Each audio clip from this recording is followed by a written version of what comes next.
Drop it like it's hot. Drop it like it's hot. Drop it like it's hot.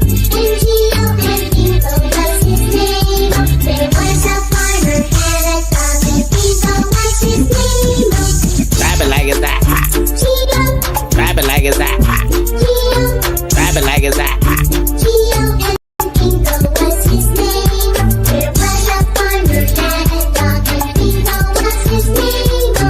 Drop it like it's hot. Drop.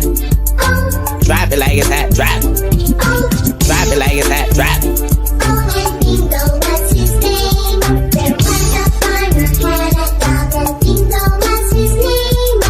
Drop it like it's hot. Drop. Drop it like it's hot. Drop it like it's hot. Drop. Drop it like it's hot.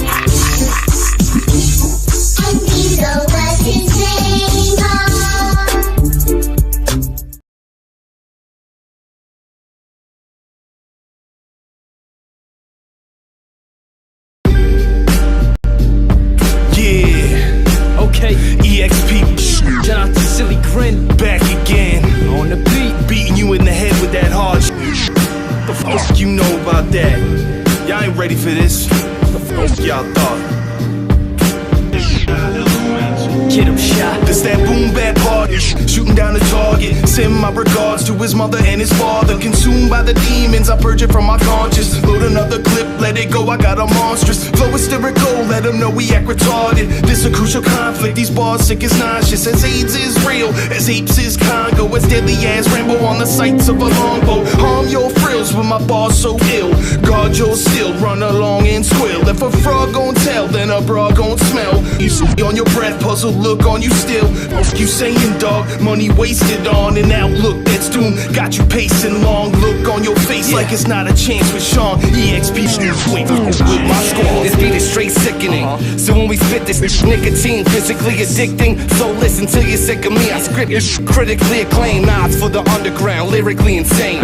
Feel it in your brain as I say something wild. I bet they shut it down when JK come around. It's EXP, put it in the air, yeah, you heard of me. Slaying for a decade, it's my 10-year anniversary. Bunch of weed currency, better believe I'm currently still doing my thing. Neck deep in we the team that reppin' and made, yeah, you see that? Even the tat on my arm is rocking a B-hat. When we rap, it's a movement, gaining momentum. You better move when we do this, we'll be banging against you. We some dangerous angels of death coming to get you. Reaper style in the reefer cloud, make you keep the speakers loud. I'm so gutter, the motherfucking throat cutter. I'm so raw like cocaine with no cutter. You know my squad is gon' bang, so don't run up. We go hard, flow flames, we don't shut up. Who want rock with me? Hit you off properly. Spit some bars, then hit the bar, come take a shot with me. Do it sloppily, claiming that you dropping heat. Yeah, you show a lot of teeth, but really you don't wanna beef. It's time to get out the sport if you cannot compete. Every time they drop a beat, I kill it cause I gotta eat. Versus if you want the heat, muscle if you want the beef. Got that marijuana cheap, tell me what it's gonna be. I'm a pro with the slick talk, fresh like a Ziploc. Keep them L's rolled, I'm ready for liftoff. It's like, don't get it in if your shit's off. Even your chick loves my shit, she dancing to Not a pretty looking son of a by any means, but my personality stays shining like Mr. Clean. I'ma focus on the present, the future is all a dream. And I seen bonds break through the egos and greed. We all one, moving in unit instead of one-on-one. You're just looking stupid in this land I'm from, the guns rule. You think not, sonny, you a fool. Forget not, no not slacking, smarts back to school. Knowledge is key, confidence finish a close second. Third will be the willing to fizzle out this aggression. Part 4 is all of my dedication and force. Navigating through all of you yes men on my course. High def, but I'm old school like NES, the Sega Genesis. EXP click, bang your head to this. Russell equals excellence, Boston on the map. Haverhill mass, throw your X up in the air and holla back. Islamic militant, death coming imminent. Styling pre-infinite, silly grin on the instruments. EXP with the intricate syllabus, cold as Inuits. For type of fire spitting, you ain't pack enough them insolence. Welcome to America, beat you for your insolence. A socialistic influence and patriots resilience. So from the king period, legend inscribed the pyramids. Taking you to war like jihadists and them Syrians. From serious, my syllables silky smooth and delirious. Sentences, sentences smashing you sissies, that's nefarious. Hilarious, some arrogance, domination and perilous. Created the Sumerians, who the f*** is you barreling? Have you sucking some barrels and bow you straight inheriting a slug down your throat like I'm JFK and you Maryland. Injecting you with sarin and AIDS is my lone comparison. Like Winehouse's boxes, the way that I'm ever steriling.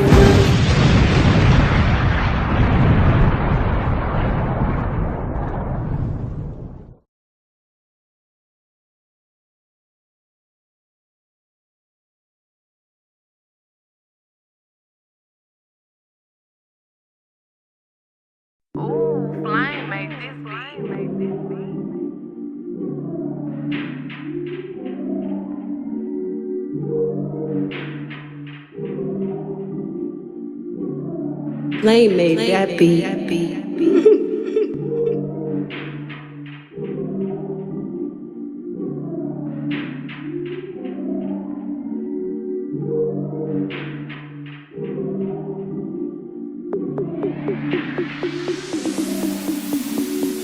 I smoke, I drink, I do my thing. These bitches they hating, so you know I got to make it plain. Don't do cocaine, but your chick, my main. We stick together, true forever, yeah, you know we bang. I miss those days, this shit was easy. If only I made it, keep this shit on repeat. Now that I done upgraded, I've been upstate, but y'all think I'm playing. And I got a hit now for these weak ass hoes who think I ain't slaying.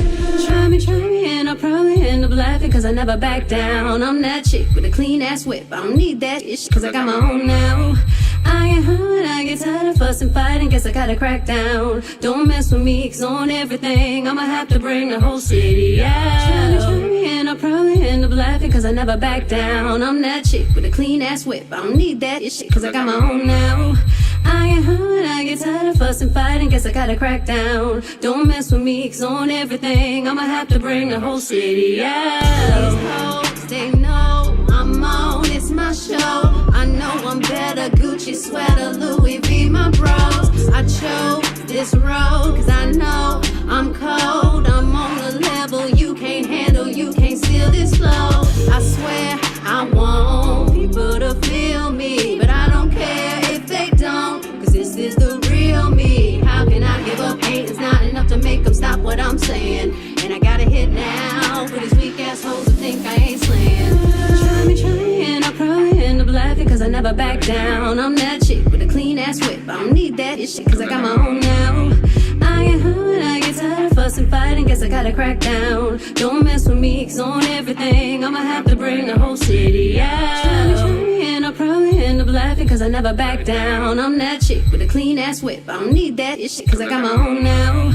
I get hurt, I get tired of fussing, fighting, guess I gotta crack down. Don't mess with me, cause on everything I'ma have to bring the whole city out. See, I'm really getting tired of you. Wanna do everything but tell the truth. They be sleeping on me really when I'm in the booth. Sensational, yes, tasteful, insatiable. My name, baby. Come on, girl, let me drive you crazy. Done fighting, I wanna go tonight. So what's up tonight? I'm all dressed in white. I don't snort the white, but we can blow the green. Reconcile the new money team. Sophisticated, so it may look mean. I'm all about my cream and trying to chase my dream.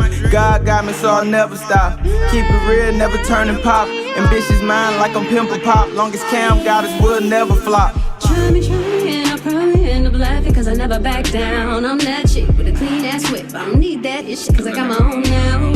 I get hurt, I get tired of fussing, fighting, guess I gotta crack down. Don't mess with me, cause on everything I'ma have to bring the whole city out. Try me, and I'll probably end up laughing, cause I never back down. I'm that chick with a clean ass whip, I don't need that shit, cause I got my own now.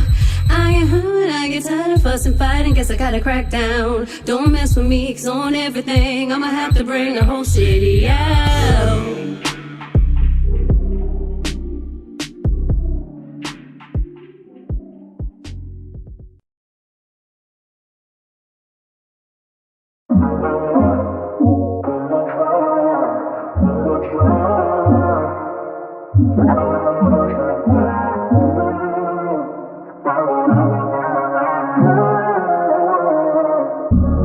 One more try and I'm done trying. One more lie and I'm done talking. One more time and I'm fine walking. I've been popping and been awful. These not a store brand waffle. I ain't sweating, yeah, I'm flexing on you. Check the revenue, we next on them. Who the fuck you think the best on us? Yeah, we bless noggins. Like hoes watching and they wishy-washy. I won't stop it, I won't drop it. Listen, sevens dropping, I drop it, yeah, like panties dropping. We take them shopping, I'm not stopping, I'm just getting started. Yeah. One more try and I'm done trying. Yeah. One more line, I'm done talking. One more time and I'm fine walking. I've been poppin', they been awful. These not a store brand waffles. I ain't sweating you, I'ma flex on you. Check the revenue, we next on them. Who the f*** you think the best on us? We blessed noggins, these hoes watching. They wishy-washy, I won't stop it. I won't drop it unless this album's dropping. Then I'm dropping, like pennies dropping. Cause I take them shopping, I'm not stopping. I'm just getting started, yeah.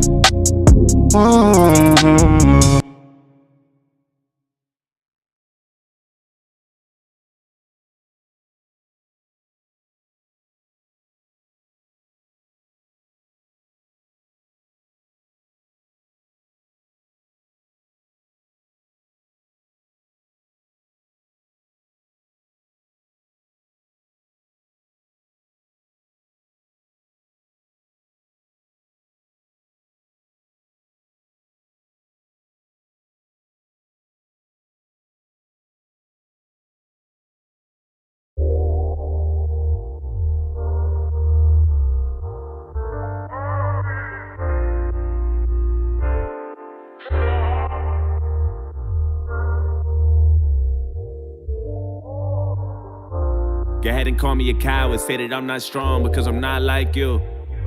Go ahead and call me crazy cause I live in a maze, tell me how about you? I think I live in my head, sometimes I think that I'm dead, I hide behind my youth. No, I've been losing my mind and I'm a little behind, step aside my shoes. Cause I never been happy with myself and I don't need no one feeling bad for me. Trying to offer me pity and throw jabs at me. Wanna give me advice and then laugh at me behind closed doors. Just close the door and let me be by myself, just me and myself. I'm tired of living, I cry, I hear it's easy to die, I wanna see for myself. And I know that sounds crazy to everyone else, but I'm depressed as fuck, stressed as fuck. Ain't no medicine that can cure what's intense as drugs. I need extra love and that ain't even enough. So that ain't even enough, and where the fuck is God? Damn, maybe I ain't believing enough, but today we gon' see if he's real. And if he is, then I guess I'm probably going to hell. Look, I ain't wanna die like this, I ain't picture my life like this. They don't know what it's like this. Pretending I'm happy so I can smile like this and laugh like you. Sometimes I wonder if I ever act like you. Could I finally fit in and maybe relax like ooh? Or would you feel lost without me? Cause honestly, I think the world is better off without me and my mind spinning. This is the line finish. Truth is I don't care how they feel about my feelings. I made up my mind. I'm going out like Robin Williams. I guess I'm not the ordinary people of John Legend. And I've been suicidal since the day I was 9. Shit. Okay, the day I was 9, I've been tired of being bullied, couldn't stay out the fire. Grandma told me I should take it one day at a time, and damn it, look at me now. Fuck. Pen running out. Shit. Damn. Look, just know it's a new day, but if you're reading this, then it's probably too late. Just make sure you tell my family it's okay. I'm sorry, but it's too late. I'm sorry, so much waiting on me. I don't wanna live to see another day. I'm sorry, but I can't stay. I'm sorry, so much waiting on me. Just make sure you tell my family it's okay. I'm sorry, but it's too late. I'm sorry, so much waiting on me. I don't wanna live to see another day. I'm sorry, but I can't stay. I'm sorry, so much waiting on me.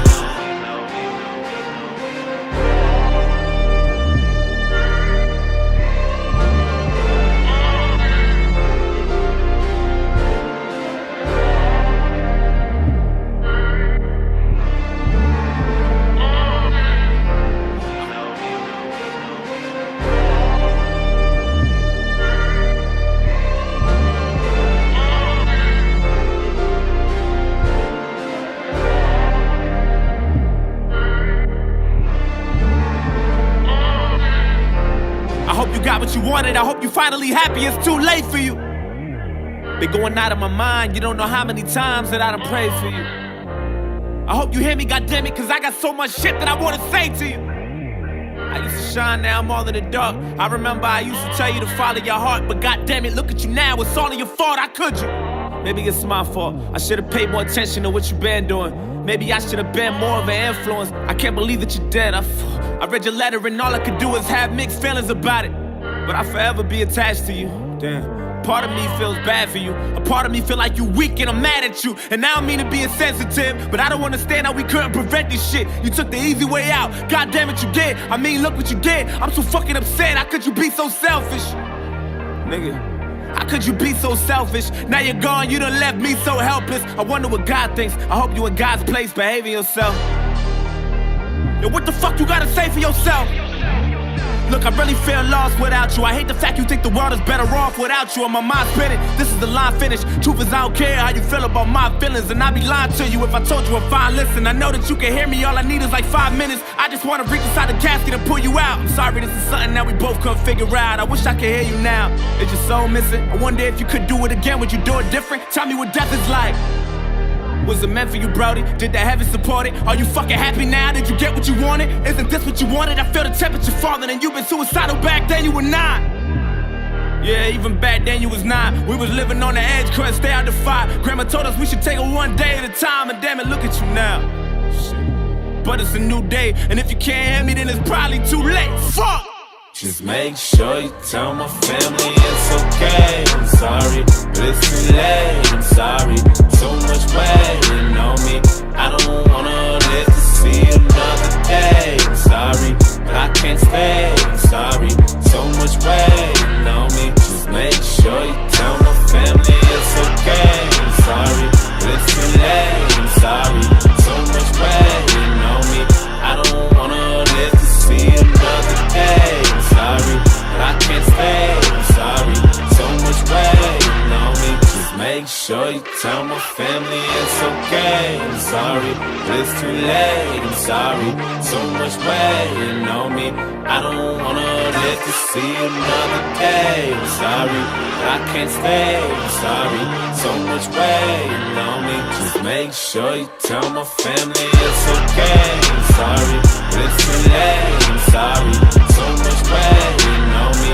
I don't wanna live to see another day. I'm sorry, but I can't stay. I'm sorry, so much waiting on me.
Actually enjoy treating your customers like a piece of shit, because that's how I felt when I went to the Alamo Draft House. Okay? You know what? I didn't know that I wasn't supposed to text in your little crappy-ass theater. It was too fucking dark in that place for me to find my seat, alright? I was using my phone as a flashlight to get to my fucking seat. So excuse me for using my phone in USA, the United States of America, where you are free to text in a theater. I was not aware that I couldn't text in your theater, all right? I've texted in all the other theaters in Austin, and no one ever gave a fuck about what I was doing with my fucking phone, all right? And it was on silent. It wasn't on loud. It wasn't bothering anybody. You guys, obviously, were being assholes to me. And I'm sure that's what you do, you know, to rip people off. You take my money, and then you throw me out. You know, I will never be coming back to your Alamo Draft House or whatever. I'd rather go to a regular theater where people are actually polite. And, you know, I'm going to tell everyone about how you are. And I'm pretty sure you guys are being on purpose. So thanks for making me feel like a customer. Thanks for taking my money.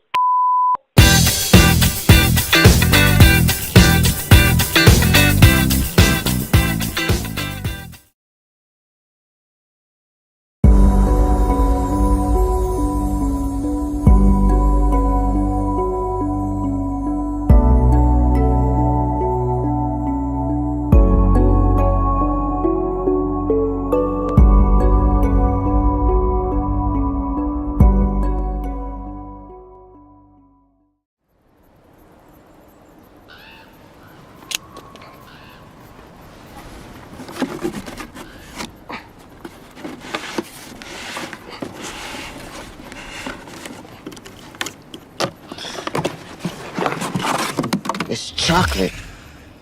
You should be very proud, Detective. Shut up. You've made a delicious life for yourself. Said shut the fudge up. Why? You don't come near here. You stay away from here. Here he comes. What? Are you listening, David? I was saying how much I admire you and your ice creams. You have incredible taste in fine ice creams. What the fudge did you just say? 6 delicious flavors. They're so lovely. And once they're gone, David, they're gone. David, step away from the prisoner. Step away, David. Step away. What's in the box? I'm not gonna tell you until What's in the box? What's in the box? We each have our weaknesses. It appears that gluttony is my sin of choice. And you add the mystery. I couldn't resist. What's in the malted fudging box? It's empty, David. It's empty. No. It was full. 6 delicious flavors. Only available this month. I know. It was delivered to your home. It was delectable.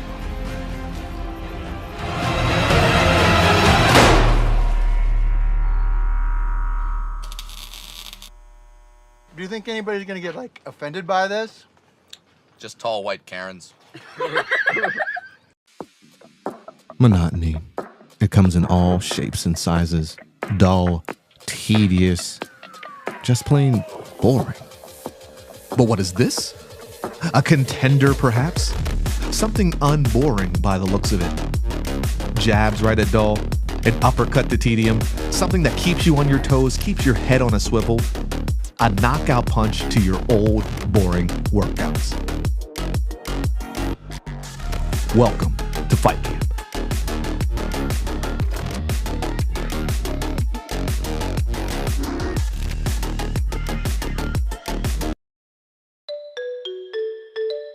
The Greening the Gateway Cities program provides trees that are planted by DCR foresters and crews hired from local communities. When you sign up as a potential tree recipient, a forester will visit your home or business to determine the best location and species of tree for maximum energy efficiency. Easy care instructions are provided and it's all free. Find out if you are in the zone and learn more at maurbancanopy.org.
Shaolin shadow boxing and the Wu-Tang sword style. If what you say is true, the Shaolin and the Wu-Tang could be dangerous. Do you think your Wu-Tang sword can defeat me? On guard. I'll let you try my Wu-Tang style.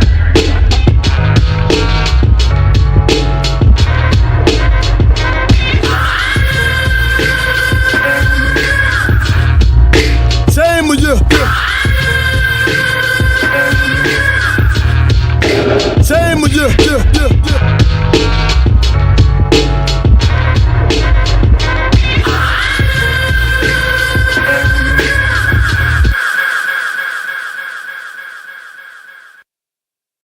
Oscar Mike Radio is a proud podcast partner of Reach Across America Radio, heard every Thursday at 11 a.m. and Sunday at 8 a.m. Eastern.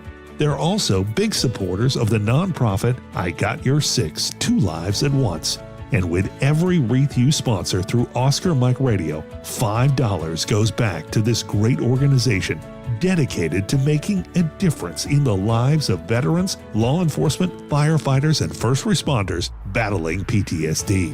Two Lives at Once pairs these brave men and women together with dogs rescued from kill shelters. In this way, two lives are saved at the same time by saving each other. Donate now. Go to reachacrossamerica.org/Oscar Mike Radio to help. That's reachacrossamerica.org/Oscar Mike Radio. This is Veana Marie, and you're watching The Booth, a Sinister One production on Hoobazoo.com.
Can you dig it?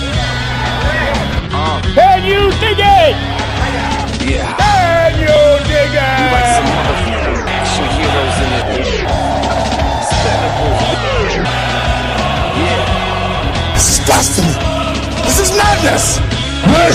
This is the Booth. Step into the twisted mind of my literature, designed to get into the depths of your mind, administer sickness around to mimic the lights of snuff cinema. What you must get into, you're nothing but pups. Remember you Homer and Happy Simpson, son. Nothing Ithaca. Dark is like the northern half of Korea's peninsula. ESP your island like the Booth, something sinister. ESP your island like the Booth, something sinister. ESP your island like the Booth, something sinister.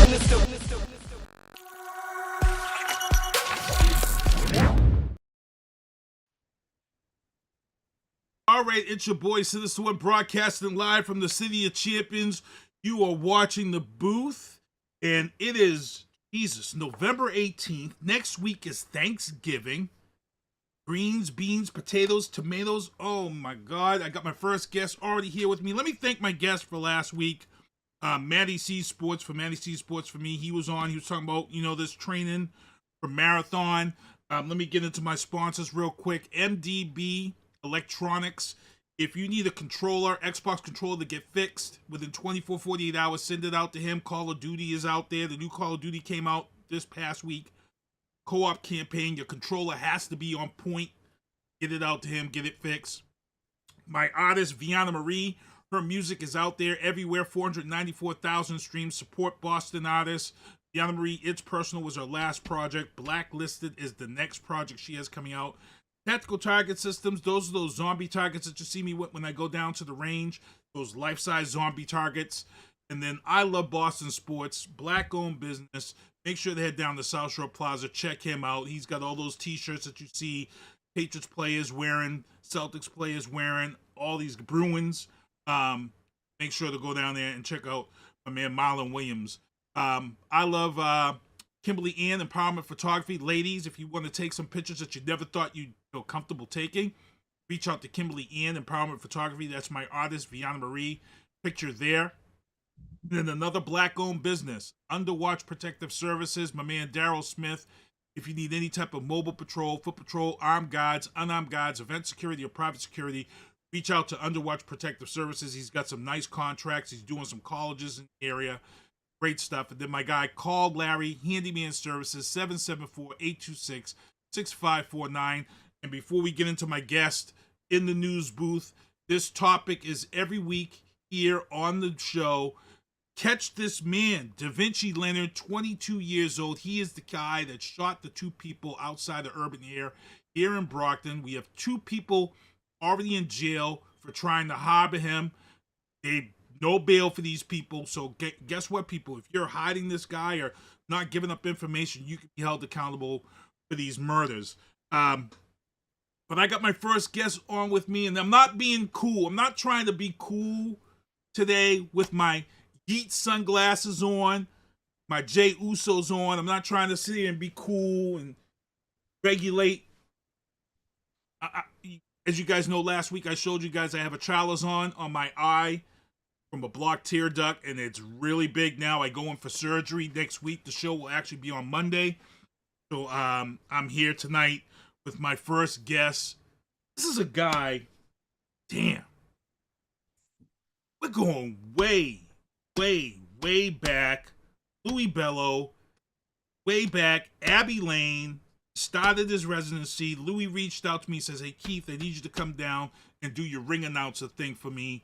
I got these performers that are coming out, and he mentioned people. He's like, you're going to really like them, Keith. Check them out. And big ups to Louis Bello, whose birthday party was this weekend at Club 88. But this is a guy that I met that night, and we linked up, and we've chatted and been friends on and off ever since, off and on online. This guy, Malik, this is how he earned my respect, because Louis says he's coming up here, and you weren't even, if I remember correctly, you weren't even supposed to perform that night. You showed up, and then Louis was like, oh, you got to do this. And you was kind of, I don't know, I'm not warmed up. And I remember him saying, no, you got to come up here. I'm just going to announce you. And you was really adamant. And then he was like, okay, I'm going to do it. And he announced you, and he said you was going to do a cover of Purple Rain. And I'm like, bro, there's some stuff that people just can't do covers. We've seen it on American Idol. We've seen it on all of these shows where people say, I'm going to do Whitney Houston. And it's just, it ends. It always ends horrible. And he says he's going to do Prince Purple Rain. And I'm like, okay, this ninja better bring it. And by the end of the song, I remember me, and it was my ex-wife at the time, we was there, and we looked at each other, we was like, whoa. like you killed it. And I was like, I got to know this guy. I got to reach out to him. And we've been chatting and doing stuff together for a while. You know, you had a movie where you did some music and stuff. We linked up with that. You've been here in Brockton for Newbie Rateau. This is my man Malik Williams, bro. Oh man, real sick music, bro. I go back. That's way back. Abbey Lane we're talking years ago. Yeah, that's way back, bro. Thank you for having me on, man. It's really great to be on here with you. No, and I'm real glad to see you doing this music. Let's talk about what you've got going on right now. Just talk about Real Sync Music, because I've got some questions to pick your brain on Real Sync Music and Sync Music itself. No, absolutely. And you just, I missed the party. I missed Louis' party the other night. I heard it was a great time too. So yeah, we have to recreate that somehow. Real Sync Music. I'm a composer, producer, engineer, educator. A lot of times if I'm doing education, I'm mostly talking about, music business, copyright law, publishing, things like that. But what I do as a creative artist, as I'm a musician and singer and all that. But Real Sync Music, we provide music for like film, TV, advertising, a lot of commercials. Think companies like Bose or the Celtics. A lot of the music that you hear, people don't really know exactly where it comes from, or even spots. So a company like Bose, sometimes I'll get hired as a composer, maybe sometimes as an audio engineer, like a mix engineer. So when you go into Best Buy and you try on all the headphones and you click the little button and you hear music. So sometimes I'm mixing a lot of that stuff, especially in different languages and everything else. So, which is actually pretty cool. And sometimes a music supervisor, which I might be hired just to, find music. So I'm on my Instagram and Spotify looking for music for different spots for brands, and that's across the board, whether it be a movie, advertising, things like that. So a lot of times I'm creating the music, sometimes I'm collaborating or finding other music, that's out there as well. So that's what Real Sync Music does. Let's kind of stay on that topic, because I've had a few guests on this show. Sonna Simmons, who was on ABC's version of The Voice, she's very involved with sync music out west. I've had Cinder Ernest on, Cinder Shine. She's done some stuff, sync music. There's a gentleman I've had on this show whose music was in the George Foreman movie due to sync music groups. We've got some people here in Boston, and it's funny because sync music was one of these things that years ago, getting your music into commercials or video games, it was kind of laughed at. And it seems like that now sync music has become a decent revenue stream. Not a lot of money, but it is a decent continuous stream if you get placed in the right stuff. Like you said, commercials for Bose, movies, things of that sort. Let's talk about how did this explosion start, and how did sync music become this accepted, valid form of revenue stream for artists? Well, really, I mean, it's always been around. So I started doing, it wasn't even called sync back then. Okay. So sync is the buzzword now. It's always been synchronization of music, right? With any kind of like visual. So it's like literally what the word means, like syncing music to a visual. That's always existed. And even my company called, which is called Real Sync Music, I think I had that domain name for like 10 years before I even used it, right? Just because of that. So I started out by doing like soap operas, like All My Children, Young and the Restless, shows like that. Again, meeting like a publisher, and somebody says, hey, I need some music for whatever that thing is. Because I was an artist and a singer, a lot of times they say like, hey, we want Usher or something. This is like way back, right? And I'm like, oh, okay, I can do that. So I'll go in my booth and write a song and play it and everything else. And then the next day it's in the soap opera. So it literally is that quickly, that quick. That's how it happens. So from those shows, I started doing like a lot of MTV, VH1, from, Cribs, Pimp My Ride, Jersey Shore, all those other healthy, I Want to Date Your Mom type programs. And it got to the point really where sometimes like production companies would reach out to me for like an MTV pilot or something like that. And then it would actually what's called temping. So when a production company has a series that they're working on, let's say an episode, they'll like temp, which is temporary music. So because they actually had a lot of my music in the production houses anyways, a lot of times I'd get it as a composer and my music would already be in it, which is kind of crazy, right? Because basically they're like, we like this. I'm like, well, I already wrote that. So I guess I can just give you permission to use it. So I did that for a bunch of shows, all the way up until, still kind of doing that now, like all the Love and Hip Hop shows, LA Inc. and a lot of programming like that. So that's been like, the reality TV scene, or like the cops TV shows. A lot of that stuff that you see, you hear like an influx of music. The thing about it back then is there wasn't a lot of people that were really doing it, and we didn't have access to technology the way we do right now as well. So that's kind of like the reason why it's kind of accelerated. So you do a record, you have no choice if you're not selling it at a show that you're doing it, right, to like make money. Because the industry changed so much, the only way to make money was from, sync licensing. The only problem with that is not a lot of people actually own their music or own the rights to their music. So the typical, artist that's doing like, especially a lot of hip hop, stuff like that, or the idea of doing mixtapes, like a mixtape back in the day was literally a mix of stuff. You're a DJ, right? So like a DJ mixing everything. A mixtape all of a sudden, industry-wise, became the record that people are making. The problem with that is people are finding music from wherever they find it from, on YouTube or TikTok or whatever. And now they're going in the studio, rapping on top of that, putting it on a record, a mixtape, but now they can't actually submit that for licensing because you don't really have rights to the music and the tracks and all that stuff. Again, that's a lot of the educational stuff that I do. But yeah, so I just been into it, just, as a musician, being able to have my studio. I play, multiple instruments and everything else. So it's like I can go ahead and just bang out songs. So all my soap opera songs, literally back in the day, I did a lot of original stuff like on 8-track machines. Kids nowadays don't even know what 8-track machines are. We had 4-track, 8-track. Actually, when I started, we had to play the record all the way through.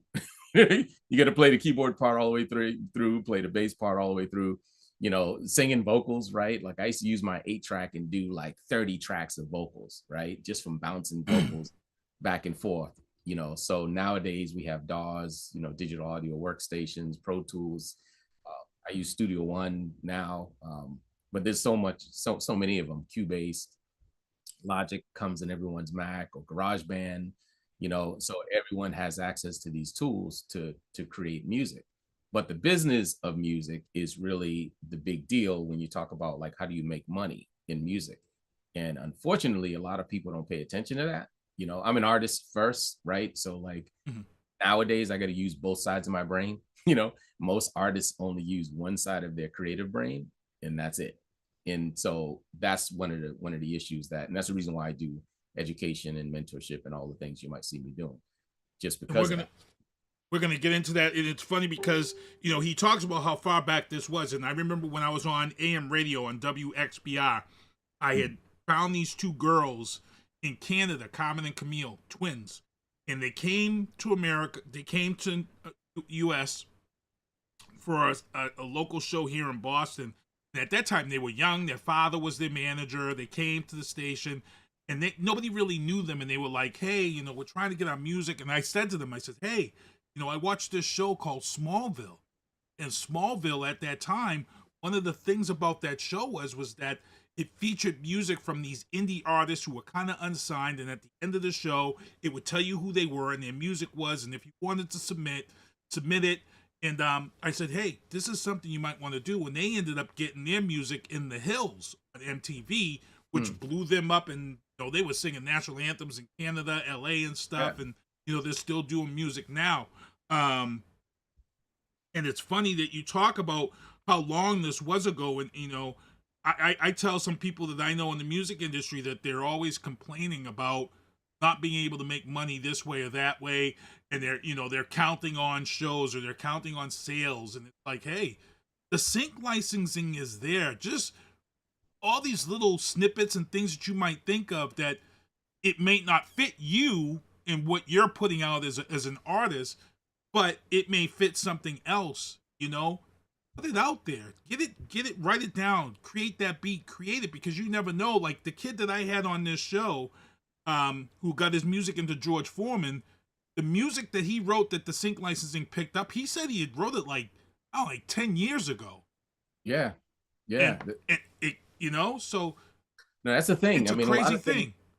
I get things placed now, even with major, companies or major agencies. I'm actually working on a project right now. I can't really talk about it. But I'm working on something right now that I don't know when I wrote that, maybe 10 years ago or so, when I wrote maybe this piece of music. And I only knew that because I had to go back to the old software to try to open it back up to to get to the stems to kind of rearrange it and re-edit it. And some things didn't open, right? And again, I'm like, whoa. But reality is, if I give somebody a playlist of styles, when you think about genres of music, like a ballad doesn't go out of style, like certain. Exactly. Or somebody says, hey, I'm doing this this film and it's, it's set in the 90s, right? Or the 80s or the 70s. And I've had that kind of stuff. Even how I got into some of the reality TV show stuff. I remember I did this. I don't know if you remember Henry Mancini. Oh, yeah. Pink Panther theme. Yeah. So he has a song called Elephant Walk, right? Yes, he does. Yeah. Right. So they said, hey, it was an MTV thing originally. And they like Henry Mancini stuff. So all of a sudden I started doing these Henry Mancini vibes. And one of the things that I had to think of, like, okay, what would he have been using for tools, right? To like create. There was no electric guitars back then. There wasn't any of this technology stuff. It was all acoustic instruments, symphonic instruments, all that stuff. And, wind instruments. And that's what I used to do, this kind of rip of Elephant Walk that kind of opened up a little channel I'm trying to think, Napoleon Dynamite. Not that film, but it was another thing that MTV was doing. It was similar to Napoleon Dynamite, which is like in the 70s in a way. And so a lot of that same music, again, from the 50s and the 60s, ended up in this project. But those are things that I just did, for that. And matter of fact, Progressive Insurance picked up one of those tracks, which is one of my first big commercials I did. That was probably way back in 2007, 6, 7, 8, 9. Wow. Whatever, for that particular project. But it was way, way back, man. And so that's the thing, I got into music and I got into the business of music because music is like the stock market, right? Once you realize that you're creating this intellectual property that has a value to it, I even had to sit with like financial planners and say, hey, I know I got this life insurance stuff, right? We health insurance, life insurance, everything else. What is my music worth, right? What do my kids get? Right. So that's literally like how I started kind of being more fascinated with the business behind it, because that's it. Like you see all these TV shows that are on now, like think of Friends and, Sanford and Son or whoever, like some real popular stuff, like Jerry Seinfeld. And then you have like the Wizard of Oz that comes on that was way back. What was that, in the 30s? 60s? Well, yeah. When they did the Wizard of Oz, right? And everybody knows Somewhere Over the Rainbow, right? You know how much money that song clocks every time? I mean, it's like, but think about every song, every movie you turn on any of those old channels, right? All of that money, those movies are making money. So, hey, look, and that's, yeah. Mariah Carey right now, it's time. Yeah, all of them. One song that she don't have to work anymore. Yeah. Mariah Carey every Christmas makes millions of dollars off of one song. And she milks it from November to January, and she don't have to work ever again because that money comes in. I think last year they were saying she made like 1.5 or 1. It was like this crazy number off this one song for this period. And it's crazy stuff. But the reason why I have you on here, Grammy U mentorship program put on by Amazon Music, and it's hashtag Grammy U is the tag. Let's talk about this, how this came to be. And you know what? A guy that's been around Berkeley and things of that sort and been around the industry, I felt like, wow, this is a slam dunk pick for this program. How did this come about, and what exactly is going on here? Yeah, so Grammy U, so I'm a Recording Academy of Grammy member. I'm a voting member, have been for a while. In voting members, we get to give recommendations for any artists that are out there that wants to be a part of the Recording Academy. So that's like one aspect of it. Because of my involvement, I'm kind of really involved with a lot of these organizations as much as I can, especially coming from the city, from the community. I grew up in Roxbury, Dorchester. So whenever I'll say Boston across the board, right? And this isn't like, as far as demographics go or racial backgrounds or anything like that. If you're my community, you're my neighbor, you should know, like people should know about these resources and opportunities. So I've just always kind of showed up in, any room that I can. In this case, because I've been a Recording Academy member for a while, I'm on the Producers and Engineers Committee as well, which is, they have songwriters and composers and all that. Grammy U is actually something else that I've always been involved with. And they actually opened it up last year. So 18 to 28 or 29. Okay. Anyone that is interested in Grammy U, just go on the website, check out membership, all that. It used to be just you had to be connected with a academic institution, right? Berkeley or any college. So you had to be like a student. As you know, not a lot of folks in our communities go to school or want to go to school. Not a lot of artists that are super talented want to actually go into, college for whatever it is. And so that's what's cool about Grammy U now. Pretty much you sign up. I sign up, this is probably my 5th year or something as a mentor. Every year it's a new process to kind of go through. And I try to get paired up with someone here in Boston. This year, I actually have like a Berkeley student since you have Berkeley, but I actually haven't met my mentee yet. I will tomorrow, but I believe they're from India, so it's a really great way to kind of connect with a lot of folks. Right. So that's really cool. Normally, it's like, so our chapter is really New England, So from New York on up. So a lot of times I might get connected with somebody in New York, which again is another way networking wise to connect with people. But basically as a mentor, I'm sharing this conversation in depth with whatever it is. You know, my mentee wants to be more into like film, TV, sound design, a lot of things like that, which is what I do. So that's how they kind of pair us up a lot of times.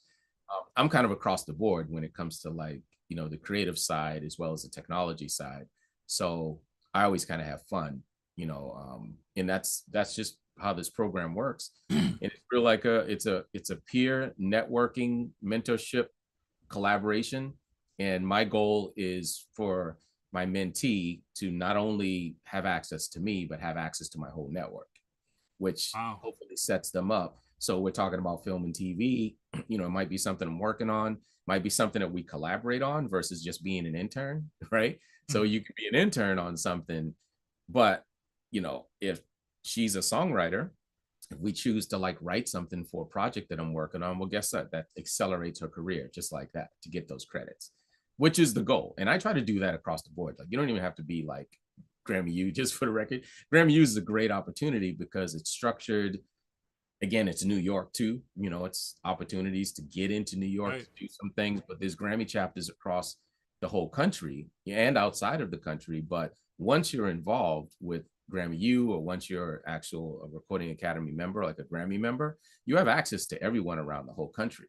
So that's the whole thing. Like anywhere you want to show up, you want to go to Atlanta, you want to go to Nashville, and, you know, just call somebody up, ask somebody for a referral, and literally it's kind of that simple. So it's a great organization when it comes to that. Nice. You know what? I got to, before I get into this discussion on AI, there's another discussion because you've been in Boston for a long time, and the BMAs are coming up. Yeah. So before we get into my opinion on the BMAs for this year, you're very knowledgeable on the BMAs. And before we get into this topic on the BMAs, I'll let you speak because you've been part of this. What is the criteria to be nominated for this BMA award? I'm going to get right into it. Yeah, I mean, BMA is still kind of the same thing where I think network-wise, the tricky thing with BMA, it's starting to get better. And fun fact, I was the first Black person on the board of BMAs after 21 years. So a lot of the diversity that you see now in the BMAs is solely because of me. I'm starting to say it out loud because I don't feel like I'm getting the respect for what I did. I literally had 400 people on my personal guest list in 2008 when I got on that board, and that I literally was calling everybody I knew from every genre. I was on MySpace back in the day, like just turning over rocks, trying to figure out where people are at. And inadvertently, it actually helped build my brand because I was talking to everyone. I was really just like volunteering to go find everyone. You know, fast forwarding to now, there's been different owners that bought the awards and sold the awards and everything else. I think the thing that people need to know now, it's all about like the networking. And I'm still on a nominating committee, right? So like if I know what you're doing, then I'll nominate you, you know? And the thing about it is there is no real portal or way to kind of find out what everyone is doing. So you really kind of have to, you know, either me, I have to be curious to see what somebody's up to, or those artists, I always try to convince them, you know, like even look at the $1 million tip is like, look at the people that are winning the awards, look at the people that won last year, figure out where they are, figure out where they're playing, all those kind of things, and show up in those rooms, you know, collaborate. And it has to be organic. You can't just like, oh, I'm here for this thing. You got to really, you know, kind of like be out there to kind of market yourself and meet people and everything else. Boston isn't really conducive to that. And that's the whole thing. And artists, there's some artists that are just all about themselves and that's just about it, versus being the type of artist that wants to show up for somebody else and clap. You know, it's like when you know, I'm quite sure you put together all kinds of shows. So it's like you have artists that are on there performing, and whoever performs early leaves, you know, and the people that were performing later, you know, like all of a sudden there's like an empty room, unless it's like a real highlight, you know, top tier artists. We have that same problem also in MMA fights. Yeah, same exact problem. People guys bring fight, their they're clip, done, and then they bounce. And so like, and that's the thing, like artists come in with their entourage, with their family or whoever their fan base is, and they go and perform and then leave. You know what I mean? Versus actually come out and be a part of what's going on. That's kind of an artist thing too, because a lot of artists are just like very narcissistic and just only care about their thing, and so with me, I just realized like it just ain't no fun if my homies can't have none. And I've always been about that, and that's just me though, right? And I also kind of came up now, like again, as a musician, back when we first started, like, New Kids used to open for us, and I think you probably know Bobby Brown is my cousin. That kind of history around those, but I didn't hang with them. They was too young. They was in middle school and I was in high school. You don't hang out with with younger kids and all that stuff. And even New Kids, like I used to hang out at Jordan in their house, and this is before they were New Kids. Right. Then after the fact, I ended up working with Jordan, as his production manager on tour. But that was like many years later, where I ended up, working with those guys. But we have a certain experience here in Boston as musicians, number one, watching these paradigm shifts, right? The technology, literally going from like with 8-track tapes, because tape players in their cars back in the day, to like watching the evolution of records and LPs, and then cassette tapes. Sounds really old. I really sound kind of old, but cassette tapes, DAT players, the reel-to-reels, all that kind of stuff now that you see in a museum somewhere, or collecting dust in the studio. But I literally splice and tape to edit stuff. Now people are just cut and paste online, but we literally had to like, I remember DJing weddings. I remember DJing weddings with a dual cassette player and queuing songs and doing that. But let me go back to the BMAs, because I gotta get this question in for you real quick. So the BMAs, for me, I feel like has probably one of the most talented batch of people this year. And I got into a serious discussion online because Bia is nominated. Love Bia. Millie's is nominated. Joyner is nominated. Exit Fame, who's been grinding and doing all this stuff. But we have this Boston mentality where we've seen this hate against Bia, Millie's, and Joyner, where we have these people talk about, well, they're not Boston. Bia's not from Boston. Millie's is from Cambridge. Joyner's from Worcester. And I say to myself, wait a minute. The Celtics won a championship.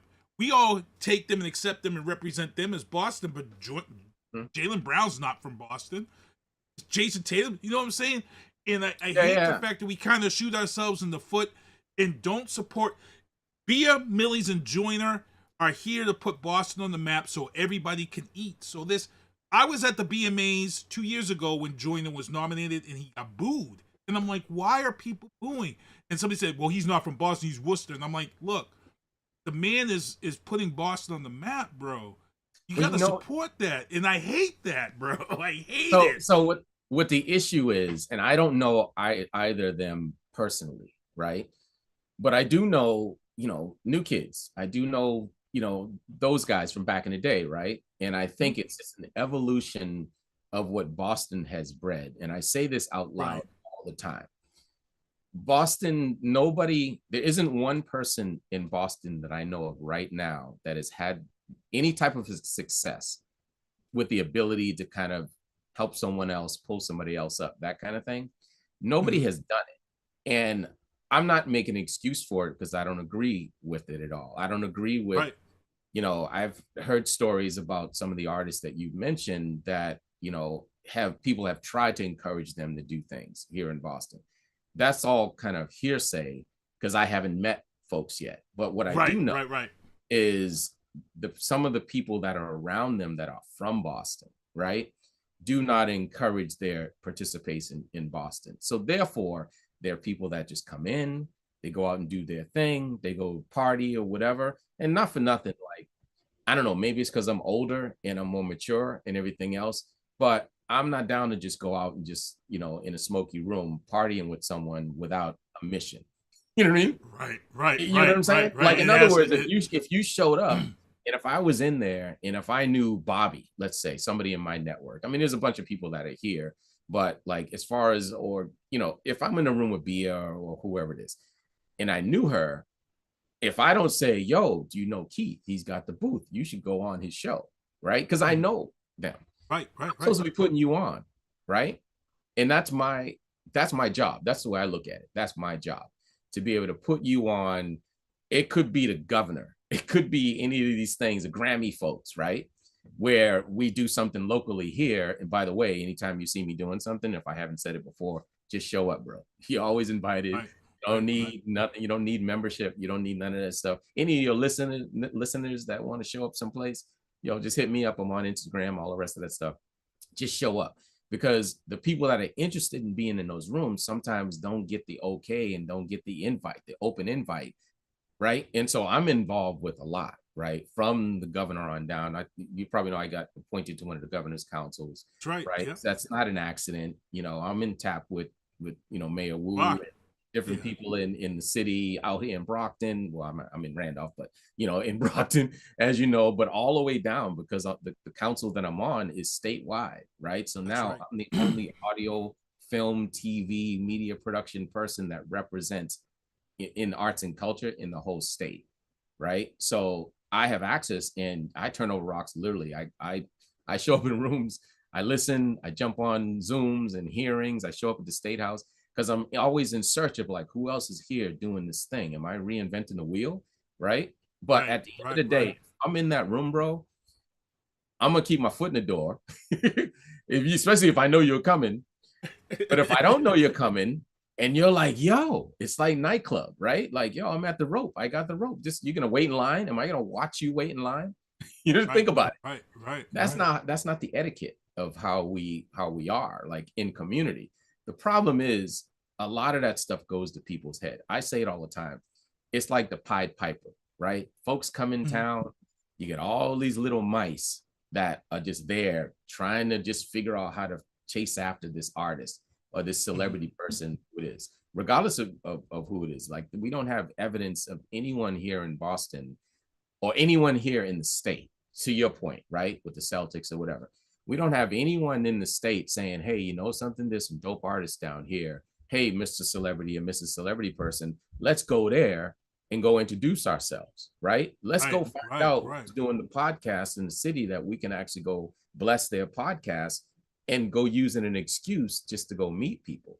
I'm not a celebrity, bro, and I've been able to open up all kinds of doors here in Boston. A lot of people know who I am. It's not an accident. You know what I mean? If I was a celebrity, and if I had, like the corporate dollars that follow me, I already have enough influence, I feel, right, at this point. And this is why I kind of talk more open and loudly about you're a mentor. I'm a mentor. And at the end of the day, I want to see you win. You know what I mean? Because the only thing I ever say is invite me to the party. You know what I mean? Like, I just want to come and get some food. That's all I want. You know what I mean? I'll be clapping and everything else. But I don't need to be like, I feel like I have enough that I've achieved on my own. And at the end of the day, I have this philosophy I'm working on. It's called, Beyond Cool. We'll have to have a whole other conversation.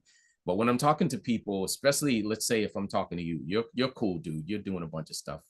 I've seen you do all kinds of stuff as well that I think is cool, just for the record, right? But after that, after cool or beyond cool, what do we really have, right? Are we gonna sit here on the screen and be like, nah, bro, I did this and I'm way cooler than you because, right? Or are we gonna sit here and say, all right, you know something? How do we kind of share this and how do we create some legacy around this joint, right? Because once we're all in the room, just like you talked about, like Abbey Lane, and what that vibe was a bunch of us experience, creatives across the board, media production, models, photographers, anyone that came in there was all on the same like cool level, almost like socialite level, right? But we all supported each other in there by just vibing and sharing our talent and stuff like that. When it comes down to like community though, it really should be like, yo, you got a dope podcast. Who do I know that can be on this podcast and all this stuff? And now that we're doing this, we're going to definitely be in touch with stuff that I'm doing to be like, hey, this person, has a cool background. And it's not just the entertainment factor. right? We can always get on stage and shuck a jive, right? That's what people want. But we have to actually share the knowledge behind how to sustain in this industry. That's what's missing. So when you see these artists out there doing stuff, all I ever see is people getting high. Not for nothing. I don't really see anything else but a music video, a backstage, and somebody getting high. But you can't go to that school and go talk to those young kids high. You know what I mean? You got to make a choice in life. Right. What do you want to be? Now, if you got some money and you can support something that, you know, some young folks are doing or people in the community are doing, you know what I mean? Or that nonprofit or that educational facility or that church or whatever it is, right? Then that's kind of different. But you also have to have the people around. And I think that that's the downfall, literally, from anyone here in Boston that's successful. I don't know them to actually have people around that want to try to push these missions, you know, of education, of sharing, of mentoring, and all the rest of that stuff. I've been cool for a long time. And so I'm like, yeah, you know something? I just want to chill in my backyard with a cup of coffee and my dragonflies, and I just want to chill. So life beyond school, bro, you know what I'm saying? Like, that's where it comes down to. You know, we want to be safe. We want to hang out with the people that we care about and care about us, right? I happen to like to share my art with people because, you know, I was a welfare kid, man. I had 9 brothers and sisters. People don't know that. I worked since I was 10 years old. 2 of my brothers died, you know, suicide and you know, another mental, you know, health issue, 30 days apart. These things happen. People that know me. And you'll see me on suicide awareness panels. You'll see me doing a lot of like mental health, especially with men and Black men in particular. So, like, I'm really deep into a lot of that because of this. Let me just jump in here real quick, because on Thursday nights, I might have to invite you, because on Thursday nights, my guy Lito, Kevin Jeffries, we have a Black men's mental health awareness group, because Black men have been taught to keep it in, hold it in, don't show that emotion, which leads to suicide. And one of the things I talked about in this show is that the scary statistic that I saw is that when you have an incident where a Black man is killed by a police officer, suicide rates among Black men go up. It was like 72%. Wow. Because they're worth, and I that was a horrifying. So I'll have to send you the link on Thursday nights, 8 o'clock. Please do. Black Men's Mental Awareness Group. This is a meeting that's very Run Black Men Run. Is that the nope? This is just this is a guy out of Ohio. It's a Zoom meeting, and I can tell you that there are some very important people who are in this group. But we keep it very private. We don't tell nobody. We don't record the Zoom. We have people come in. We've had incidents where we've had a guy come in and he was on his phone and he was ready to run his car off the road. And he got this number. So I'll send you that. That's Kevin Jeffries. I gotta mention that. And wow, we're at 7:54. Christ, 6 minutes. I gotta get into this other topic with you though, because I have a love-hate relationship. As you guys, everybody knows, I'm a DJ.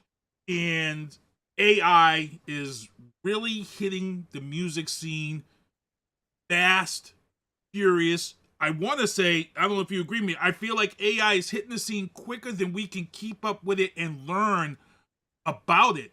As a DJ, I see a lot of DJs beefing and going back and forth. They're saying, well, this isn't using AI and this type of stuff isn't real DJing. And I'm looking at it from my perspective, and granted, I'm an older guy. I should be one of these guys mad at AI, but when you can take a song and create stems on the fly now and be able to just, somebody say, hey, can you, and I could take a song, get the stems on the fly, and then go right into a bass line or right into, well, this is something we didn't have before. You had to get and buy stems on your own or get them. Right. There are things right now. I saw DJs going back and forth over the ability. I have a Traktor S4. The beat syncing. I hear people say, oh, that's cheating.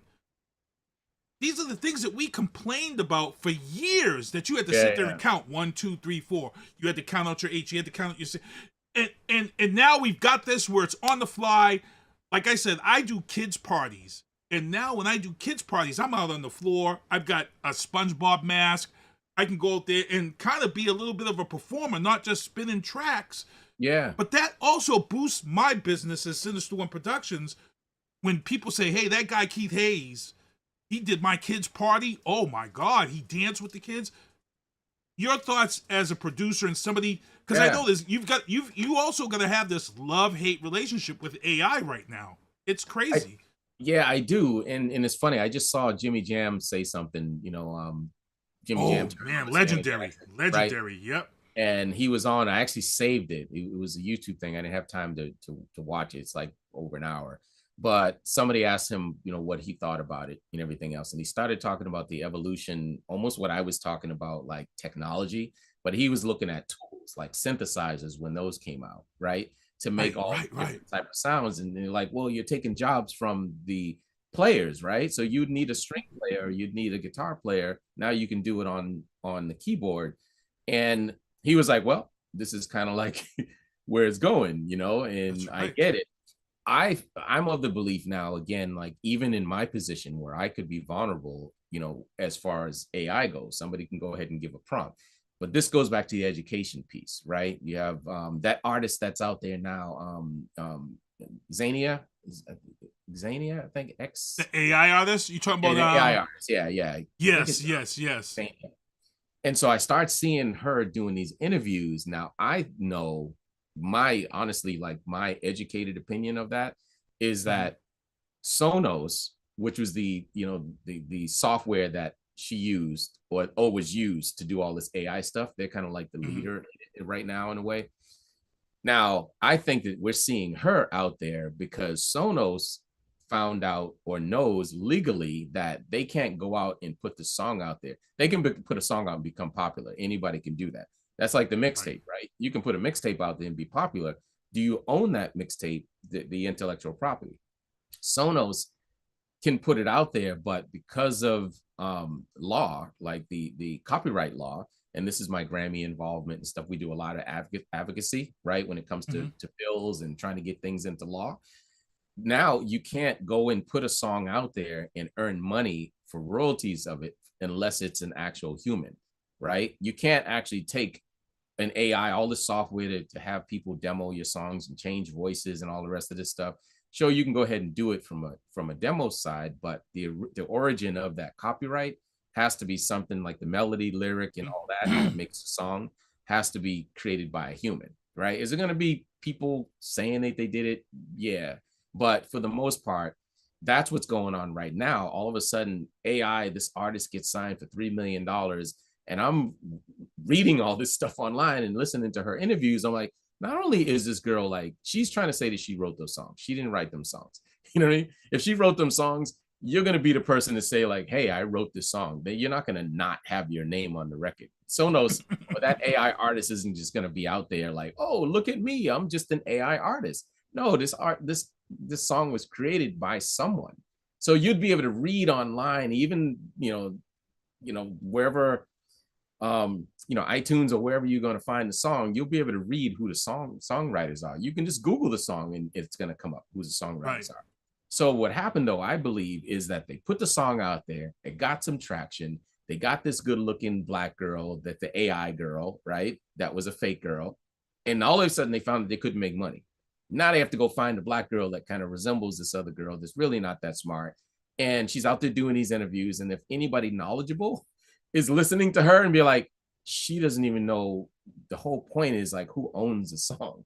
Who got the deal? Right. Is it the guy that was typing in the prompts on the AI computer? Or is it her? Right? Because think about it. She should have been like the person that got $3 million. Looking at her on these interviews, she don't have $3 million. She's not even thinking about going home. Let's be honest, though. This is nothing more than an accelerated version of CNC Music Factory. Everybody dance now. And I was going to say the Gorillas. Milli Vanilli. Milli Vanilli. I got Milli Vanilli stuff in here, man, because of that whole thing. But yeah, this is almost the same thing. You want this person's voice is amazing, but they're not they're not marketable. So now Gorillas is the only thing that's closest to somebody saying, hey, I'm going to put this thing out there and have it be a fake. It's an animated cartoon, right? Right. And so I even saw a thing recently. One of my boys knows the bass player for Gorillas, and he had posted some stuff. And I was like, oh, I never really thought about who the band was. So it's the same thing. You have an AI artist. Are people going to go out there and just listen to songs, or do people want to have an affinity to that artist? Right. So you really can't have an affinity to that artist. You might as well be looking at anime at that point. Right. People do have an affinity to anime, and it is what it is. So yeah, maybe there's a market for stuff, but the legality behind it is no. Like everything could get pulled down legally if there's no ownership there. And so with the performing rights organizations, ASCAP, BMI, CSAC, SOCAN, they're the ones that are going to say like, hey, that song's out there. I know it's playing all day long, but you can't retain any, you can't earn any royalties from it. That's what I honestly feel like it's almost like a plan, almost like a Kevin Hart, right? It's like, oh, hey, we need somebody to say that they actually did this song, right? And all they got to do is challenge her, put her in a room and be like, hey, let's write this thing together. See if she could do it. But one of my friend Jorge Carante, people from Boston might know him as G-Man. But Jorge, he was like 16, I think. He was from Malden, right? And he's been in LA since he's like 16 years old, signed a big deal with EMI, was working with like Paula Abdul and Janet Jackson, a whole bunch of folks. And he and I talk about this deeply now because we're both into like, sync licensing and as composers. Right. Yep. But do you remember Adina Howard, Freak Like Me? Yeah, Freak Like Me, yeah. So he did that song back in the day anyways, and a whole bunch of other songs besides that, right? And so we're talking about this, kind of really getting into the business. Like he's probably maybe the only person that I really get into deep business conversations about music stuff. And we talked about that because he was like, yo, he sent me a track. He's like, check this out. And it was like a country type version of a song. Now, he didn't tell me he did it. He was like, check this out, right? But that opened up a conversation about what's legal. What can you actually put out there? How can we use these tools, these AI tools, right? I'm a singer myself, but if I wanted to sing a female song, like write a song for a female, which I've done. Yeah, I could use AI to demo that. It's a tool that's out there to do that. There's going to be some blocks, like as soon as you get into a studio situation. And this is something I had actually was going back and forth with this attorney online. Matter of fact, it was today, I think it was, and it was about the Xania girl, right? As soon as I have to get in there with you as an artist, whoever gets that song that I wrote, my demo, right, that I want to get on their record, I got to know what I'm doing once I'm in that studio situation, because the people that sign really don't have the technology, and I'm sorry, the production knowledge, right? Vocal production, why is something sung a certain way? It's almost like Babyface. If you hear any song that Babyface wrote for Boyz II Men or Tony Brown, you can listen to how it's being sung. You know what I mean? You can hear the inflections of their voice and be like, yeah, Babyface wrote that. You know what I mean? There's a lot of artists out there like that. So I think the AI thing is really going to be solely like, there's going to be tools out there and there's going to be people throwing things out there. As a DJ, I could totally get that because you don't have to really worry about the licensing laws at that point, especially for a party. You do from a nightclub standpoint, right? Yes, from a nightclub. Yep. Yeah, you can't just pay for my licensing. Yep. You know the deal, right? So a lot of people don't know that. When you go to a DJ and ask requesting a song and they don't play it, it ain't because they don't like you, right? It's because they can't play it sometimes, right? And so that's the whole thing there. And I learned that early on. So, but for all intents and purposes, when it comes to performing, do I want to sit? Man, we used to have charts to do beats per minute in regards to delays, right? When you have a delay on a voice, that's going to keep ringing, right? If I want quarter notes, then that's going to ring in quarter notes, but that's math. So I used to literally have to have a calculator and figure out what's the tempo of my song, figure out what the tempo is, figure out what's the duration, that I wanted, what intervals that I wanted to delay at, right? And just like old school slide rule back in school, we didn't really use those, but they were around somewhere, right? But a slide ruler is what you just had to do manually. So my engineering background, I went to Wentworth for architectural and mechanical engineering, right?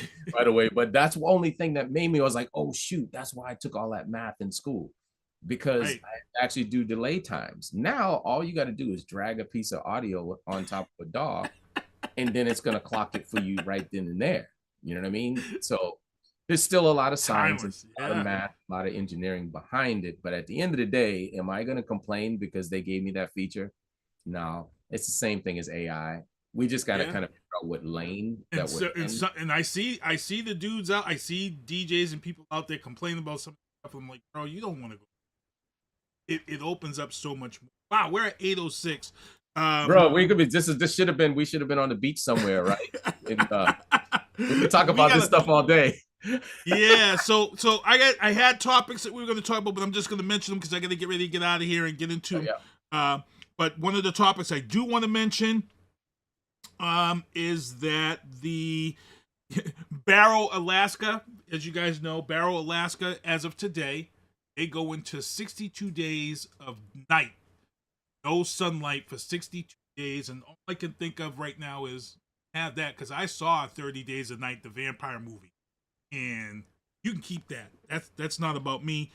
Big ups to the Patriots with their big win this past Thursday night over the Jets. They got the Bengals coming. They're going to Cincinnati to play the Bengals. Jamar Chase is suspended, so that's going to be a good look for them. Also got to mention the Senate approves the bill to release the Epstein's files 427 to 1. The one person. So that lets you know, people. And Marjorie Taylor Greene, again, making a ton of noise. Look, I predicted that on this show. When she didn't get a cabinet seat, he got elected, and he said to her, I need you to stay on the floor a second time. And I said, she ain't going to be happy. You ain't going to sit back and wait for this guy again for a second term, because this is it for him. And I saw it, and I predicted it, and now here we are, people. This is it. This is going to get ugly. This is going to get nasty. I'm pretty sure Marjorie Taylor Greene is going to run for 2028. This is nasty stuff, but it's good. It's good stuff. I'm glad to have you on here. Like I said, we were only talking about having you on for 10, 15 minutes. We talked a whole hour. We could really continue on. Tell them how they can follow you and search you out and check and see what you're doing, man. Yeah, so you can find me on social platforms. My website is realsyncmusic.com. On Instagram, Malik Mason Williams. And that's kind of across the board. So if you find me, on Instagram, same thing, Malik Mason Williams, Real Sync Music, or just Google Malik Williams. You'll find me that way. I'm pretty sure I'll pop up. If you see me around town, let's connect. Let's see what's up. The Audio Engineering Society, I'm a governor for the global organization and a co-chair. I'm the first Black chair here for the Engineering Society in 75 years, right? So that's another thing that's going on. We do, a lot of cool events, bostonaes.org. So folks can get on, subscribe to our mailing list if anyone's interested in audio engineering, which is kind of across the board from DJing to creating music, audio acoustics, audio engineering. Audio forensics, right? We're talking about all this stuff having to do with politics and court cases, right? These are real jobs that are out there, anyone into audio acoustics, you can think about any room you walk in, you can either be the person, working on the manufacturing level, you can work on the architectural level with an architectural firm, you can work on the construction side, like literally audio is kind of everywhere. In my studio, my tiles in here are acoustic tiles, like you'd see in like a hospital or something like that, right? So I try to share a lot of that more. We just all kinds of stuff, Sonos, Bose, a lot of different technology companies are here locally in Massachusetts as well. So we do a lot of cool events there. But yeah, reach out to me. I'm on Facebook, and you and I connected. So wherever they find you, they can find me, and right. Like I said, I'm happy to invite you out anytime, and we should definitely find some more time to catch back up on all this. Definitely. And before we get out of here, and I mentioned my outgoing sponsors, what he's talking about is real, people. I'm just going to let you guys know something. About 3 years ago, I had a major law firm in the city of Boston reach out to me. Why? Because a friend of mine showed them this show, this podcast.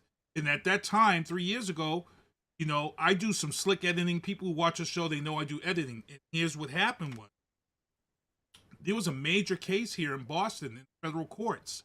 in regards to the voting lines and the redistricting of the Seaport area. And there were some things that had happened during the city council meetings in the city of Boston on YouTube, which after COVID, all of those meetings were now considered official because they do meeting minutes and all that stuff. So these meetings are official. And there were some things that were said. And what happened was that the federal courthouse in Boston, they didn't have a person who knew how to take the video from YouTube and take the exact speaking clips of those meetings and use it for evidence. So I was hired by the prosecution. They brought me in. I can't say what I got paid, but I got paid good money. And the prosecution, they sent me the meetings and what sound bites that I had to pull from and trim and all that. I put it all together, put my stamp on it. I got paid very good for this entire case. And I was actually proud because at the end of the case, the federal judge, she actually shouted me out because even though I was working for the prosecution, the defense had hit me up and asked permission for the prosecution. Hey, can we use your guy? We need to get some stuff. And they were like, go right ahead, blah, blah, blah, blah, blah, because they wanted evidence to present. And like you said, these are the type of things that who would have ever thought that a guy producing a podcast from home studio would be in a federal courthouse in Boston producing edited clips from YouTube, dude, for a federal case regarding Boston redistricting. I mean, Kennedy, bro. All these people, and I got paid good money. That's what I mean. It's happening everywhere. It's happening around the world, right? And people take that for granted. Even a lot of young people that are on TikTok and editing these videos, cap cutting and everything else, right? Every software that's out there, that skill is a transferable skill that they could actually use, and they can just become an entrepreneur and say, hey, I'm going to go out there and just, build with every courthouse that I could and every attorney's office and everything else, right? And say, hey, this is what I do, right? And people are doing that for a bunch of, again, from a state level, every city, right? Every municipality has to have these resources. So again, audio engineering, that's why I kind of like really talk out loud about that, because I've been an audio engineer for a long time. Sometimes artists are like, oh, I'm just an artist. I'm like, no, but you're still recording your stuff.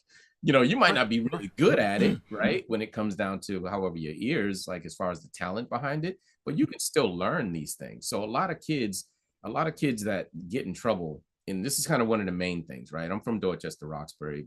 I might as well be from Brockton, everywhere else, right? But most artists that get in trouble, people that get shot in the wrong place at the wrong time, fights that break out on stage, it's not the actual artist that's creating this drama, right? It's always the entourage. So I always say, like, if you have like 10 kids in school that's hanging out in the block, right? And I use my art, my art and my creativity to go in and have conversations because it's attractive, right? But let's say like you have 10 kids. One kid wants to be a rapper, another one wants to be a singer, one wants to be a producer, someone else wants to be like an engineer, right? So what do you do with the rest of those 6 kids, right? So it's like, yeah, you have arts administration, which is administration across the board, right? You can still be in the music business and the entertainment business as an administrator, right? You have forensics, what we just talked about. We have acoustics, somebody that's building a studio out somewhere, guitar techs, piano techs, all that stuff, right? You could have a van and go around and tune pianos. When I was on tour with Jordan Knight, I was his production manager. And one of the first things I noticed is that no matter what country I was in, right, there was always somebody following like Joey McIntyre, and then other people, Tyrese, Shaggy, Britney Spears, like all these guys were out there. So we show up, as you show up to a hotel where everyone puts you up at, every Kiss concert around the country, right? Everyone's going to that same, hotel and staying there. And I see that same guitar tech. And I'm like, bro, like, because he was from Boston, right? I'm like, yo, right. What are you doing? So all the Joey Max people his whole band was from Boston. All Jordan's people, for the most part, were from Boston. Right. He had dancers from all around and stuff like that. But literally, I started looking at these jobs and I'm like, whoa, I didn't even know like that was a job. And that was like way back then. For somebody just to pack their suitcase and just have their tools and make sure everyone's guitars got strings and, so like all that kind of stuff. And then of course you have publishing, you have the legal aspect of it. We just talked about all these legal rights and stuff. If somebody wants to go to school to become an attorney, right? What better way to get into the music business and really control what's going on and shift things and what's happening? So that's what I normally do. I'm constantly looking at, like, I was just looking at all kinds of schools, like to go back to school. I'm like, I should have been an attorney because I'm kind of good at this stuff. Yeah, I think I might want to go in. Like literally yesterday, I'm looking at MIT, I'm looking at Bridgewater, I'm looking at all these different schools, right? Only because like they have free programming and stuff. And I'm like, do I want to just go and try this? I've been away from school for a little. I mean, I'm always learning stuff and I'm in every conference on, but it's different to like sit there and like school. I'm like, I think I might want to try this and to go do that. But I only say that to encourage folks, because as we get older, we're just like, oh no, I don't want to do that thing, right? And there's only a certain like mindset in certain industries, because we're talking about entertainment, right? But like certain industries, if you're into like the health industry or the housing or like, you know, especially mental health and anything you need certifications for and stuff like that, you see people all the time like, yo, I just got the certification that one. I do that in the audio side where I get like, you know, different certifications for things. But I'm looking at that for young people to be like, yo, you don't have nothing else to do. You know what I mean? Right. You don't have a house and kids and everything else. Like, go to school, get this certification to hang out. But that's what the engineering society, this is what we do. Like literally, you know, internships. I mentioned Bose, right? Bose and Sonos. Whenever I go in these companies, I'm like, hey, where do you get your interns from? You know, are they from the city? What are y'all doing in the city? Anytime I say the city, it's almost just like, you know, if they're out in Franklin, you know, or some other place, it really is just like, what are y'all doing in the hood? Y'all gotta, you know, do you have a presence in Boston, in Brockton, in Taunton, you know what I mean, in Lawrence, and Lowell? And the answer is always no. So that's like one of the things that I'm working on now, especially 2026. I've already been doing this already, but now I realize that there's nobody doing this, and a lot of people don't really have real world knowledge of a lot of this back end business of music stuff. Right, exactly. So I've been doing it, you know, tough. I think I probably talked at every college. It feels like almost every college in New England, but a lot of the major ones, especially here in Boston, you know, I should say around Massachusetts, you know, from Tufts, Bridgewater, Massasoit, you know, Bay State, Bunker Hill, Harvard, MIT, like, and I sometimes go in and I'm having these conversations and I realize that the professors don't know what I'm talking about because they don't have real world knowledge. When we talk about publishing, or we get into the international side of like sub-publishing and different organizations that represent you when you're in, you know, when your music is in Indonesia, right? When your podcast goes to like some other crazy country, it's like, all right, how do I even know it's there and how do I collect? So, and there are organizations that are out there set up for this kind of stuff. And it all falls under the banner of like, you know, publishing and licensing and all that stuff. Right. Yeah, I get that. I get that sometimes when my shows air and I have music in the show, and sometimes for religious reasons in some countries, that music's not allowed. So YouTube or Spotify will flag that music and say, hey, it's not allowed. What's pretty much impressed me, we're going to get ready to get out of here. What's funny is I remember early on I would make my own skits and stuff of movies and things. Like I did a skit for Jaws. I just recently did a skit using Flash Dance for something. Yeah. And a while ago, they would claim the content and they were like, nope, you can't use it. But now, you know, I do things correctly. I have a FUD, fair use disclaimer at the beginning of the show. I have all these things. But now the people see the analytics, and like right now, NBC allowed me to use a clip from the movie Jaws, but they can collect money off that. So in other words, to me, that's saying NBC is like, okay, he's doing something with this that's positive to us. We're not shutting it down. We're going to let him use it, but we're going to collect our money off of that. And that, for me, that's a good look. I'm like, okay, I'm good with that. Yeah. Because I tell people all the time, you know? Yeah. So, and you can leverage a sponsor off of that, right? It's all about eyeballs. And this is what I try to say all the time. Like everything is marketing. It's all about eyeballs, right? There would be no Instagram and no Facebook and TikTok and all this stuff if there weren't enough eyeballs on there for people to, you know, want to sponsor, to be on there. And that's how people are making money, right? From click-throughs and all that kind of stuff from before. So it's not rocket science. Everything kind of works exactly the same. Same as an artist. Be popular. Yeah, the Facebook Reels is really bringing in quick, really consumable content. In the business behind that. So like Peloton and like almost everything you see on TikTok, for instance, I'll get an email asking permission if they can use my music on, Peloton was one of the first, and this is years ago. Right. Peloton came out, and I'm like, Peloton, like, what are they want? Yeah. Right. And so, and I have to sign up on that and basically give them permission, which means I get paid on the back end. So when I look at my statement that comes through from the performing rights organizations, then I can actually see like, okay, Peloton used my thing on TikTok for X amount or Xbox, right? Like all these platforms. Roblox now is paying, doing it too. Yeah, we get that through DistroKid. DistroKid calls it the excruciating details. You click it, and it breaks down where the monies are coming in. Right. And I seen this new one. This new one is Luna. I've never heard of Luna before, but seem to be getting a lot of activity off of Luna.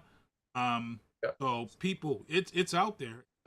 Yeah. And like, I get passionate about all this stuff anyways, but just because it's so much, and it's a business. It's like how I live, we might have to get you back on and have people who are interested in this stuff and maybe just have you answer some questions. But let me stop my outro banners here, because we're going to be getting into this right here. These are the outro banners. Those are the beanies that everybody supported and bought. I've got t-shirts and hoodies coming. These are the shows that I produce, Drafting the Circuits. We'll be skipping a week. Bat Bus, After Hours Workforce. When the Bat Bus ends, if you need an Uber, download the app and you get a discounted rate after, I think Bat Buses stop at 9. Emerge Career. If you've been incarcerated and you need a job and your cases are all cleared up, Emerge Career is put on by the state of Massachusetts. They will help you get your CDLs. Journey Church in Kentucky, they have a food pantry on Thursdays and Sundays. And then Ride for Free, Bat Bus 2026 now, till June of 2026. Make sure to check them out. And then Join a Fest is coming up. Well, Join a Feast is coming up in November. Planetarium shows on November 29th here in Brockton for the holiday parade. And then these are all the food pantries that were providing food for those affected by SNAP. And then my guy from Brockton, Excel, the battle rapper, he will be at Philadelphia on December 6th. Check him out. And then Ladies Night, Boston Skills and Drills is here at Massasoit. I believe they host that at. And then that's it. I want to thank everybody for tuning in. Once again, my man, Malik, let them know, man, how they can follow you, man.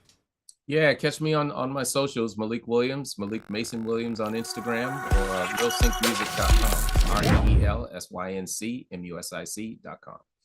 Good stuff. Great having you on here. Hey, next week we'll be heading into Thanksgiving. As I said, the show is going to be Monday night because Tuesday I'm going in for surgery on my eye. And like I said, I wasn't trying to be cool. I'm here with my Yeet sunglasses on, but we're ready to get out of here. SpongeBob, do me a favor. Take us home. Well, see you next Tuesday. Thank you for listening to The Booth on Hoobazoo and HatcherRadio.com. Please follow the Facebook page and subscribe to the podcast at Apple Podcast, iHeartRadio, and Spotify. The Booth is a Sinister One production hosted by Sinister One. I've got to start hanging out with friends that are a little more intelligent and understand politics and stuff. It's just that I'm up on this level up here, and all my friends are down here. Me, nah. You guys, nah. Maybe a little more down in here. Screw you guys, I'm going home.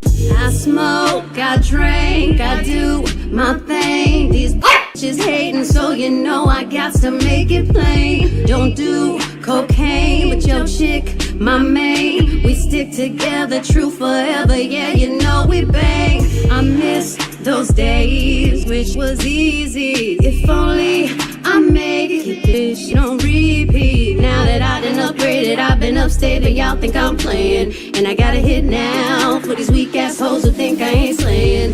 Try me, and I'll probably end up laughing, cause I never back down. I'm that chick with a clean ass whip, I don't need that shit, it's like I'm my own now. I get hurt, I get tired of fussing, fighting, guess I gotta crack down. Don't mess with me, cause on everything I'ma have to bring the whole city out. WHOOBAZOO, that's whoobazoo.com. Enter website, enter website, enter website, enter website.